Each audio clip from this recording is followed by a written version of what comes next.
Got to be real. Be real. Be real.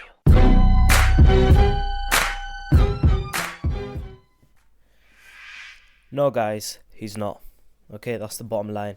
What's going on, everyone? So, back with another video, and the thing is that this video is about Keith One-Time Thurman. I did a video before on Keith Thurman, but I ended up deleting it because I was getting complaints about my video quality declining. So I thought, you know what, this was just before the Canelo Alvarez video, and I thought, you know what, I'm gonna try and keep my video really high quality for you guys, and I'll straight up the quality back up for you as soon as I received a little bit of negative feedback. So I deleted that video because what I was trying to do was increase my quantity, but you guys didn't like it. You like my quality, so yeah, man. I deleted that video because it was over audio, and you couldn't see me in the video basically, and apparently you guys want to see me.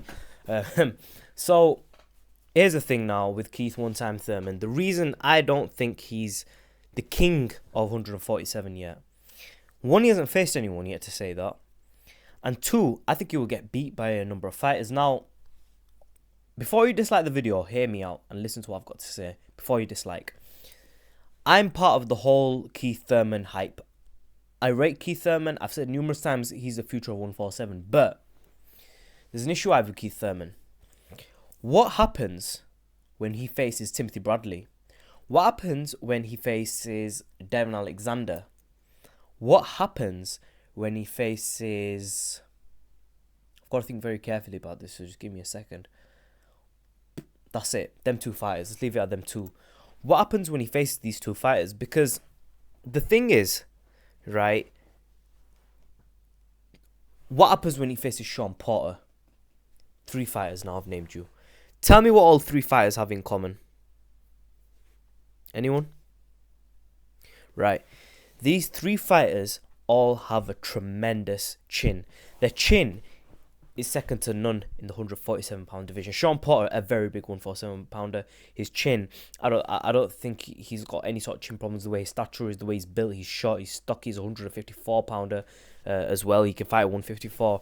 He's a big lad, big 147-pounder. I can't see Thurman knocking that kid out unless he catches him on coming in and catching him like coming inwards. With the raw punch that he does, I don't see Keith Thurman being able to knock out Porter. But Porter aside, we take the other 2 fighters, who is Devin Alexander and who's the other one I named? Timothy Bradley, right? If they come in with the right game plan, can Keith Thurman outbox? Okay, I'm saying this. Can he outbox Devin Alexander? This is my thing. Can Keith Thurman outbox Devin Alexander? Because Demetrius Andrade beat Thurman in the amateurs. Thurman does not have the best amateur record. He's not got he might have a good record, but he's not got the best record. Where he neutralizes that is with his punching power. His punching power, right, makes up for him not being a good boxer as Devin Alexander. Now, Devin Alexander, he has, I think, a 310 record in the amateurs. It's very difficult to outbox Devin Alexander. And the thing is, if Devin Alexander can stick in there for 12 rounds of Keith Thurman, who can win a boxing match out of Thurman and Alexander? That's the question. But then, this brings me on to another point though. Paulie Malignaggi, he also had a tremendous chin. But what happened when Paulie Malignaggi went up against Sean Porter? When he went up against Sean Porter, Porter went into the fight, right? And Porter just straight, he was here, and he jumped forward and bang, bang, bang. He was all over Paulie. He didn't give Paulie a chance to breathe in that fight. He was attacking Paulie left, right, and centre. And he banged Paulie's head around everywhere. And although Paulie's got a good chin, he dropped in the end because of the accumulation of punches that he was taking in the fight. There was just too many punches coming from Sean Porter, and they were devastating punches. And he was catching Paulie. Paulie has always got caught in his career. He's not had the best defense. What he does, right, he fights like this and he bends to the right a little bit. That's his defense. He hasn't got tremendous footwork. He's got good footwork, but he hasn't got tremendous young legs anymore. He doesn't have an Amir Khan type footwork. He doesn't have a Floyd Mayweather footwork, a Pacquiao footwork, a Timothy Bradley footwork. He doesn't have that footwork. He's got good footwork. He doesn't have Sean Porter footwork. Do you see where I'm going? He's not got fast feet. It's not just about the foot. He's got good footwork, but he hasn't got rapid feet, so he wasn't able to get out of the way of Sean Porter's punches. And see, even though he's got a good chin, he got knocked out. So this is a similar thing we could talk about with Devin Alexander, Timothy Bradley, except Alexander and Bradley are young, okay? Bradley, we know, can take some brutal punches, and he took him off Ruslan Provodnikov. He went to war and didn't get knocked out. But the thing is, in a boxing fight, people don't understand this, because people who haven't boxed before in sparring or had a fight or had a street fight even, they won't really understand this, or done in an MMA or any sort of contact sport. The thing is, when you're fighting, right, we take a look at the Kell Brook fight versus some kid, I don't know. He knocked him out with a jab, basically, right? And how do you knock someone out with the jab? You see, the thing what Kell Brook did, he timed it when the kid came in and just slip. You see, if you've got your hand here and you just slip that jab from here to here, the person's not going to see, like, we're fighting, right? And we're like, boom, you ain't going to see that jab coming. We're fighting, boom, you ain't going to see that jab. But if I say we're fighting, see the difference? You'll see that come in. And if I connect you, which is hard to do with that left hook, if I do connect you with that hook, yeah, there's a very slim chance that you're not going to see it come in. You are going to see it come in. And what you're going to do, you're going to bite onto your gum shield, and it's not going to be able to clip that jaw right there. See, when I was young, right, I asked my uncle, I said to him, I said, Uncle, I said, how do you knock someone's spark out? What's the quickest way to knock someone out? And he said, hit him right there, right? Because just go up to him, yeah, and say to them, he said, look, bro, yeah, I don't want no boom, and then just connect him straight on the chin right there, and you'll be able to knock that guy flush out, because that person won't see the punch coming. He won't be able to brace himself for the punch. That's the way you knock someone out. It's not from a hard punch. You have to knock someone out, you're right. You have to wear them down with hard punches to the body in a boxing fight, and then, you know what I mean, eventually just boom, clip him. But to cause a one punch hit knockout, what Thurman does one time, right? To cause a one-time knockout like how Thurman does, you have to catch him in a place that they don't see it coming. That's the way you knock someone out. There are other ways to knock them out, but that is the number one tactical way to knock someone out, is catch them with a punch they don't see coming.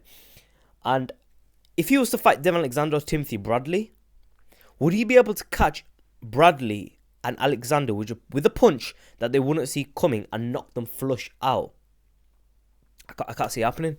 I can't see him knocking out Timothy Desert Storm Bradley with a punch he doesn't see coming, because that's how you cause a knockout, if I'm correct. He ain't going to be able to work that body and break Bradley down. Bradley's footwork's too good. I mean, this is a guy, Thurman, who has been outboxing the amateurs, right? And in the professional ranks, he has been, I don't want to say pushed, but he looked good in the Hisota Goras fight. But who looked better, Alexander or Thurman?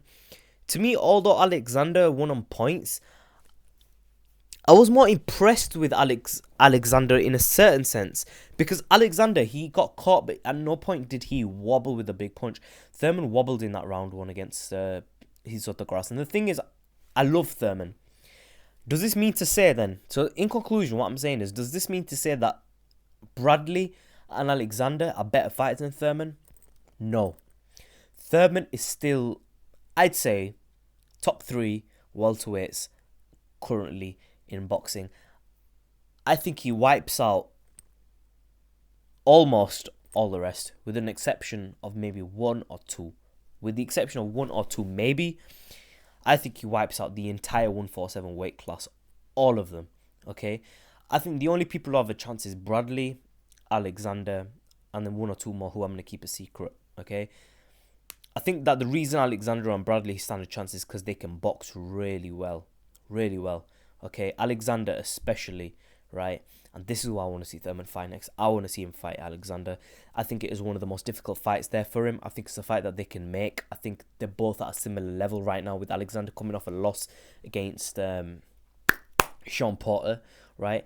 I don't want to see Sean Porter versus Thurman, because I truly, to be honest with you, I think Thurman will knock Porter out, because I think Thurman, what he'll do is he'll fight, and as Porter lunges in, he'll jump on the back foot and connect a left hand, or he'll hit a